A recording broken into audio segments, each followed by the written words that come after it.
اعوذ باللہ من الشیطان الرجیم بسم اللہ الرحمن الرحیم اللہم اجعلنا من الذین آمنوا وعملوا الصالحات وتواصوا بالحق وتواصوا بالصبر آمین یا رب العالمین۔ آج پوری دنیا ایک وبا سے متاثر ہے، ہر طرف اندیشے ہیں، خوف ہے، وحشت ہے، ویرانی ہے۔ آج سکول بند، دفاتر بند، مارکیٹیں بند، مساجد بند، اور تو اور اپنے عزیزوں کے لیے لوگوں کے گھروں کے دروازے بند۔ کھلی ہے تو صرف ایک چیز، اور وہ ہے اللہ کی رحمت۔ یہ وہ در ہے جو انشاءاللہ کبھی جیتے جی بند نہیں ہوگا۔ اللہ اونگتا نہیں، وہ سوتا نہیں، وہ ہم سے غافل نہیں، وہ ہمارے حالات سے بے خبر نہیں، وہ ہمیں تنہا نہیں چھوڑتا۔ وہ تو آج بھی ہر رات آسمان دنیا پر آ کر ہمیں صدا لگاتا ہے، کوئی ہے جو مجھ سے مانگے میں اسے دوں۔ یہ وہ ذات ہے جسے ہم رحمان الرحیم کے نام سے جانتے ہیں، جو ارحم الراحمین ہے، جو خیر الراحمین ہے، جو غفور الرحیم ہے، جو رب العالمین ہے، جس کا پوری دنیا کو چلانے کا بنیادی وصف الرحمن الرحیم ہے۔ اللہ تعالیٰ فرماتے ہیں کتب ربکم علی نفسہ الرحمہ، تیرے پروردگار نے اپنے آپ پر رحم و کرم کا شیوا لازم کر لیا۔ اور یہ رحمت کتنی ہے؟ اللہ تعالیٰ فرماتے ہیں وَرَحْمَتِي وَسِعَتْ كُلَّ شَيْءٍ، اور میری رحمت ہر چیز کو اپنے گھیرے میں لیے ہوئے ہے، ہر چیز پر چھائی ہوئی ہے، ہر چیز اس کی رحمت ہی سے تو زندہ ہے اور اپنی زندگی کو برقرار رکھے ہوئے ہے۔ اللہ کی رحمت، پیارے نبی اس حدیث میں بتاتے ہیں کہ اللہ نے رحمت کے 100 حصے بنائے، ان میں سے 99 حصے رکھے اور ایک حصہ زمین پر اتارا، اور اسی وجہ سے تم دیکھتے ہو کہ مخلوق ایک دوسرے پر رحم کرتی ہے۔ یہ بخاری کی حدیث ہے۔ یہ اللہ کی رحمت کا ایک حصہ ہے جو انسانوں میں، خاص طور پر ماؤں میں، اور دنیا کی ہر مخلوق حتیٰ کہ جانوروں میں بھی جو اپنی اولاد کے لیے شفقت ہمیں نظر آتی ہے، تو اندازہ لگائیے کہ وہ 99 حصے رحمت کیا ہوگی۔ اللہ اکبر۔ یہ اس کی رحمت ہی تو ہے کہ جب سے اس دنیا میں آئے ہیں اس کی بے حد و حساب اور بڑی بڑی نعمتوں سے لطف اندوز ہو رہے ہیں۔ وَإِن تَعُدُّوا نِعْمَتَ اللَّهِ لَا تُحْصُوهَا، اور اگر تم اپنے رب کی نعمتوں کو شمار کرنا چاہو تو شمار نہیں کر سکتے۔ اور یہ اس کی کتنی بڑی رحمت ہے کہ گناہوں کے باوجود، نافرمانیوں کے باوجود وہ ہم سے اپنی نعمتیں چھین نہیں لیتا۔ اللہ تعالیٰ فرماتے ہیں وَلَوْ يُؤَاخِذُ اللَّهُ النَّاسَ بِمَا كَسَبُوا مَا تَرَكَ عَلَى ظَهْرِهَا مِن دَابَّةٍ، اور اگر اللہ انسانوں کو ان کے کرتوتوں کی بنا پر پکڑتا تو اس روئے زمین پر کسی جاندار کو چلتا نہ چھوڑتا۔ وہ مہلت دیتا ہے، وہ وارننگ دیتا ہے، وہ اس بڑے عذاب سے پہلے چھوٹے چھوٹے عذابوں کے ذریعے سے جھنجھوڑتا ہے۔ لَعَلَّهُمْ يَرْجِعُونَ، لَعَلَّهُمْ يَتَضَرَّعُونَ، تاکہ وہ پلٹ آئیں، تاکہ وہ گڑ گڑائیں۔ اللہ ہمیں عذابوں سے پلٹنے والا نہ بنا، اللہ ہمیں اپنی اصلاح کے ذریعے سے پلٹنے والا بنا دے۔ کیا یہ اس کی رحمت نہیں کہ وہ حالات جس میں ہمیں یہ احساس ہو رہا ہے کہ ہم نے اپنے رب کو بے حد ناراض کر لیا ہے، ایسے میں اس نے خود ہی ہمیں اسے راضی کرنے کا بہترین موقع عطا کر دیا، رمضان الکریم، جس میں اس کی رحمت کے دروازے کھول دیے جاتے ہیں اور جہنم کے دروازے بند کر دیے جاتے ہیں، اور میرا اور آپ کا دشمن شیطان اسے جکڑ دیا جاتا ہے۔ ضرورت اس بات کی ہے کہ اس موقع سے فائدہ اٹھا لیں اور اس کی رحمتوں سے اپنے دامن کو بھر لیں۔ اللہ اس رمضان کو میرا اور آپ کا مقدر بنا دے اور میرے اور آپ کے مقدر سنوارنے کا ذریعہ بھی بنا دے۔ اللہ تعالیٰ فرماتے ہیں قُلْ يَا عِبَادِيَ الَّذِينَ أَسْرَفُوا عَلَىٰ أَنفُسِهِمْ لَا تَقْنَطُوا مِن رَحْمَةِ اللَّهِ إِنَّ اللَّهَ يَغْفِرُ الذُّنُوبَ جَمِيعًا۔ اللہ تعالیٰ اس آیت میں ارشاد فرماتے ہیں کہ اے میرے بندو، جنہوں نے اپنی جانوں پر زیادتی کی ہے، اللہ کی رحمت سے مایوس نہ ہو جاؤ، اللہ تو سارے ہی گناہوں کو معاف کر دیتا ہے۔ اللہ اپنے اس بندے کو جو نافرمانی میں حد سے گزر گیا، گناہوں میں ڈوب گیا، اپنے رب کا راستہ گم کر بیٹھا ہے، جو واپسی سے مایوس ہے، رب کی معافی سے مایوس ہو رہا ہے، اللہ تعالیٰ کہتے ہیں اسے بتا دو کہ رب کی رحمت کا دروازہ اسے اپنے دامن میں لینے کے لیے ہر وقت کھلا ہے۔ اس پر کوئی دربان نہیں، اس میں داخل ہونے کے لیے کسی کی اجازت کی ضرورت نہیں، بس ایک ندامت کا آنسو ساری زندگی کی سیاہیوں کو دھونے کے لیے کافی ہے۔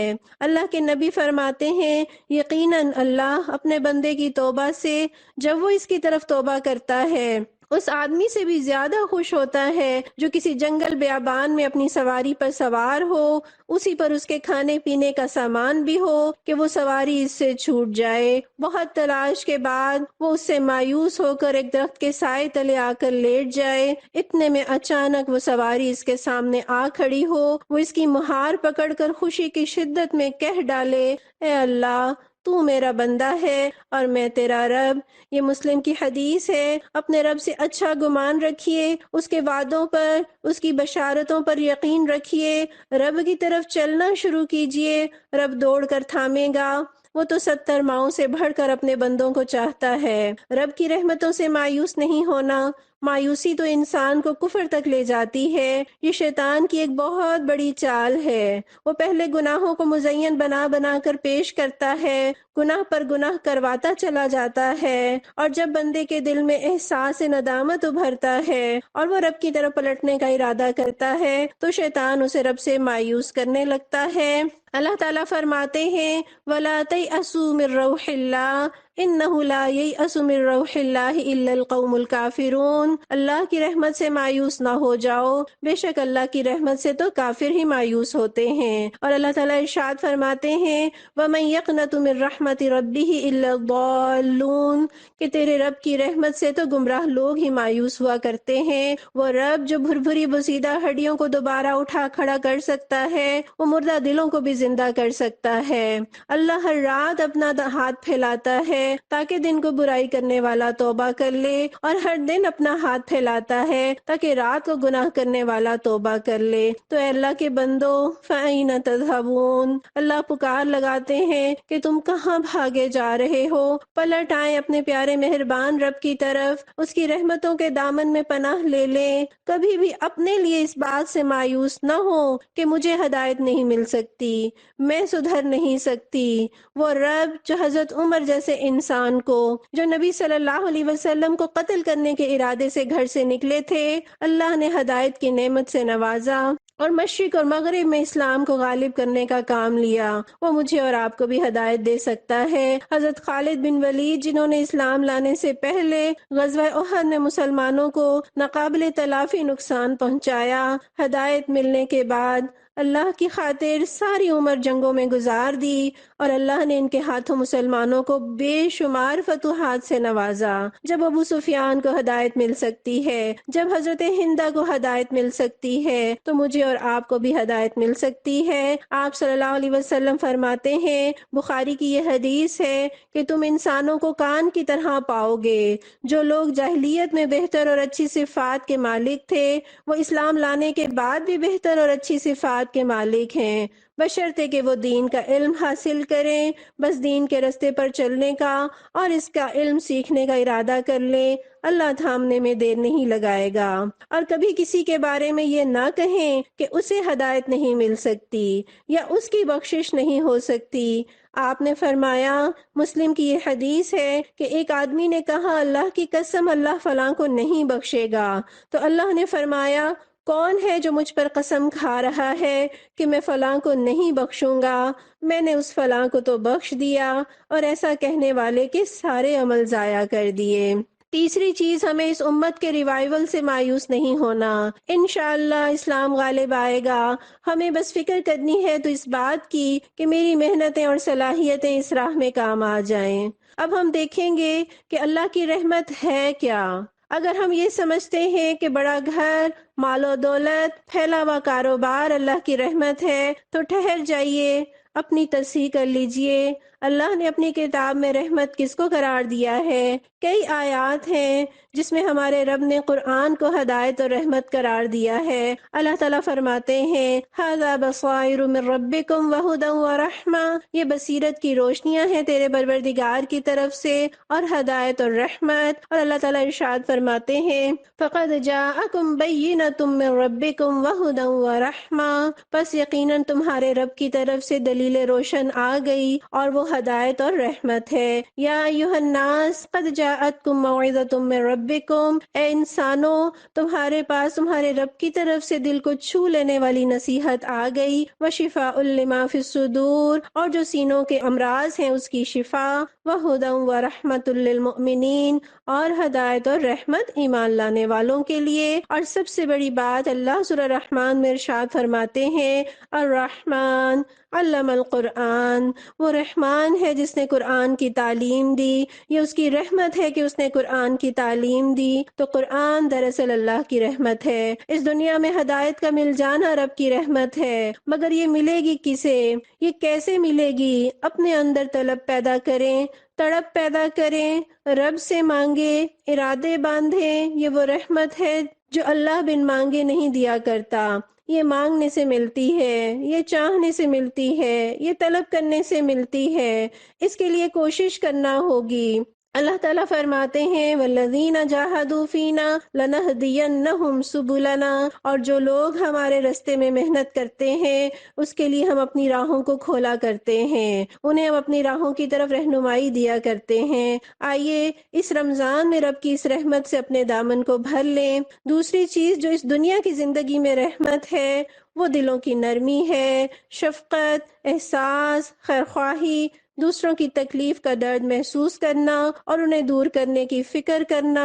تو اپنے دل کی کیفیات کا جائزہ لیں، کہیں دل سخت تو نہیں ہو گئے، کہیں کسی کی بھوک یا دکھ کا احساس ہوتا ہے یا نہیں۔ اور نبی صلی اللہ علیہ وسلم نے مسند احمد کی ایک حدیث میں دل کی سختی کا علاج بتایا ہے کہ مسکین کو کھانا کھلایا کرو اور یتیم کے سر پر ہاتھ پھیرا کرو۔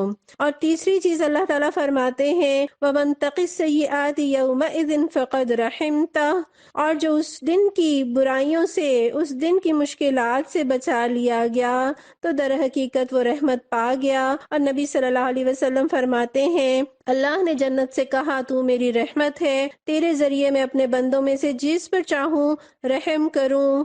بخاری کی یہ حدیث ہے۔ اس آیت اور حدیث نے ہم پر یہ واضح کیا کہ قیامت کے دن کی سختیوں سے، مشکلات سے بچ جانا اور جنت کو پا لینا دراصل یہ میرے رب کی رحمت ہے۔ لہٰذا اس دنیا میں ہدایت کا مل جانا، دل کا نرم ہونا اور رب کی رضا اور جنت کو پانا ہی اصل میں اس کی رحمت ہے۔ اللہ ہمیں ان رحمتوں سے محروم نہ کرے۔ اب ہم دیکھیں گے کہ ہم اپنے آپ کو رب کی رحمتوں کا مستحق کیسے بنا سکتے ہیں۔ اس کے لیے اپنا ذہن لڑانے کی بجائے ہم اپنے بنانے والے، رحمتوں اور فضل کے خزانوں کے مالک کی طرف رجوع کرتے ہیں اور رحمت للعالمین نبی مہربان صلی اللہ علیہ وسلم کے ارشادات کو دیکھتے ہیں۔ آپ فرماتے ہیں جو شخص علم کے راستے پر چلتا ہے اللہ اس کے لیے جنت کا راستہ آسان کر دیتے ہیں، اور جو لوگ اللہ کے گھروں میں سے کسی گھر میں اکٹھا ہوتے ہیں اور وہ قرآن کی تلاوت کرتے ہیں اور اس کا درس و تدریس کرتے ہیں ان پر سکینت نازل ہوتی ہے اور اللہ کی رحمت انہیں ڈھانپ لیتی ہے اور فرشتے ان کو اپنے گھیرے میں لے لیتے ہیں۔ یہ مسلم کی حدیث ہے۔ آج کے ان حالات میں ہم شاید کسی جگہ جمع ہو کر تو شاید درس و تدریس نہ کر سکیں، لیکن انشاءاللہ اللہ کی مدد اور توفیق سے سوشل میڈیا کو استعمال کرتے ہوئے واٹس ایپ گروپس کے ذریعے قرآن سیکھیں گے اور اللہ سے دعا کرتے ہیں کہ وہ ہمیں اپنی سکینت اور رحمتوں کی بشارت کا حقدار بنا دے۔ اور اللہ تعالیٰ فرماتے ہیں وَإِذَا قُرِئَ الْقُرْآنُ فَاسْتَمِعُوا لَهُ وَأَنصِتُوا لَعَلَّكُمْ تُرْحَمُونَ، اور جب قرآن پڑھا جائے تو اسے غور سے سنو اور خاموش رہو تاکہ تم پر رحم کیا جائے۔ تو انشاءاللہ ادب سے، احترام سے، خوب کان لگا کر ہدایت کی غرض سے اور رب کی رحمت کو پانے کے لیے قرآن سنیں گے۔ نبی صلی اللہ علیہ وسلم فرماتے ہیں اللہ اس پر رحم فرمائے جس نے مجھ سے حدیث سنی اور جیسی سنی ویسے ہی پہنچا دی۔ تو اس حدیث سے ہمیں پتہ چلا کہ احادیث کا سننا، مطالعہ کرنا اور اسے دوسروں تک پہنچانا پیارے نبی کی دعائے رحمت کا حقدار بناتا ہے۔ پھر اللہ تعالیٰ فرماتے ہیں بے شک جو لوگ ہجرت کریں گے اور جہاد کریں گے اس کے رستے میں محنت کریں گے اس کے راستے میں، یہی وہ لوگ ہیں جو اللہ کی رحمت کے امیدوار ہیں۔ تو برائیوں سے ہمیں نیکیوں کی طرف ہجرت کرنی ہے، بری صحبتوں سے اچھی صحبت کی طرف ہجرت کرنی ہے، اور اللہ کے دیے ہوئے خوبصورت نظام جس کے کمزور ہونے کی وجہ سے انسانیت آج اندھیرے میں ٹھوکریں کھا رہی ہے، مضطرب اور پریشان ہے، اس دین رحمت کو غالب کرنے کی محنت کرنی ہے، تو اللہ کے اس فرمان کے مطابق اس کی رحمت کی امید رکھ سکتے ہیں۔ اللہ تعالیٰ فرماتے ہیں والمؤمنون والمؤمنات بعضهم اولیاء بعض یأمرون بالمعروف وینہون عن المنکر ویقیمون الصلاة ویؤتون الزکاة ویطیعون اللہ ورسولہ اولئک سیرحمہم اللہ۔ اللہ تعالیٰ فرماتے ہیں کہ مومن مرد اور مومن عورتیں ایک دوسرے کے ساتھی ہیں، نیکی کا حکم دیتے ہیں، برائیوں سے منع کرتے ہیں، نماز قائم کرتے ہیں، زکوٰۃ ادا کرتے ہیں، اللہ اور اس کے رسول کی اطاعت کرتے ہیں، اور یہی وہ لوگ ہیں جو عنقریب اللہ کی رحمت پائیں گے۔ تو انشاءاللہ مل کر ایک دوسرے کے ساتھ تعاون کرتے ہوئے خیر کو پھیلائیں گے اور شر کو روکیں گے اور اپنی ذمہ داریوں کو نبھائیں گے۔ اور نبی صلی اللہ علیہ وسلم فرماتے ہیں، سلسلۃ الصحیحہ کی یہ حدیث ہے کہ جماعت رحمت ہے اور تنہائی عذاب ہے، لہٰذا مل کر نیکی کو پھیلائیں گے انشاءاللہ تعالی اور برائیوں سے روکیں گے۔ اور ایک موقع پر آپ صلی اللہ علیہ وسلم نے فرمایا، اللہ اپنے انہی بندوں پر رحم کرتا ہے جو خود بھی رحم کرنے والے ہوتے ہیں۔ یہ بخاری کی حدیث ہے۔ سو لوگوں پر رحم کیجئے، ان کی ضروریات پوری کرنے کے لیے خرچ کیجئے، اللہ کے راستے میں اپنا مال لگائیے۔ نبی صلی اللہ علیہ وسلم کی خدمت میں جب کوئی صدقہ لے کر حاضر ہوتا تو آپ دعا کرتے، اے اللہ اس پر اپنی رحمت نازل فرما۔ اور اللہ تعالیٰ ارشاد فرماتے ہیں، لولا تستغفرون اللہ لعلکم ترحمون، کیوں نہیں اللہ سے مغفرت طلب کرتے تاکہ وہ تم پر رحم فرمائے۔ یعنی مغفرت کا مانگنا ہمیں اپنے رب کی رحمت کا مستحق بناتا ہے۔ اور بھی بہت ساری احادیث ہیں جس میں نماز کے لیے کھڑا ہونا، ابو داؤد کی یہ حدیث ہے کہ جو بندہ نماز کے لیے کھڑا ہوتا ہے تو رحمت الہی اس کی طرف متوجہ ہوتی ہے۔ اور بخاری کی حدیث میں اس بات کا تذکرہ موجود ہے کہ جب تک بندہ نماز کی جگہ پر بیٹھا رہتا ہے تو فرشتے اس کے لیے دعائیں کرتے رہتے ہیں، اللہم اغفر لہ، اے اللہ اسے بخش دے، اللہم ارحمہ، اے اللہ اس پر رحم فرما۔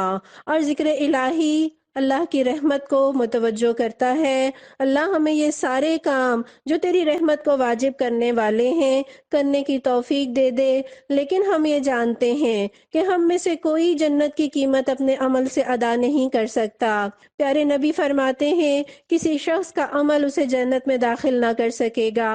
صحابہ نے عرض کیا، یا رسول اللہ آپ کا بھی نہیں؟ آپ نے فرمایا میرا بھی نہیں، سوائے اس کے کہ اللہ اپنے فضل و رحمت سے مجھے نواز دے۔ یہ بخاری کی حدیث ہے۔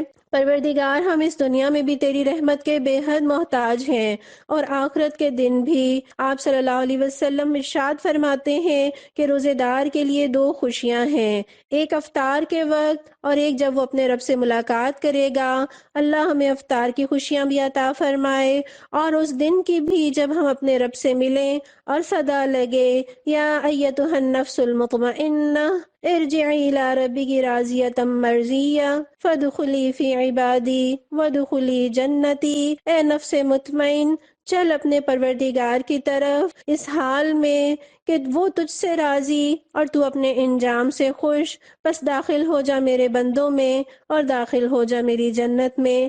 آمین یا رب العالمین۔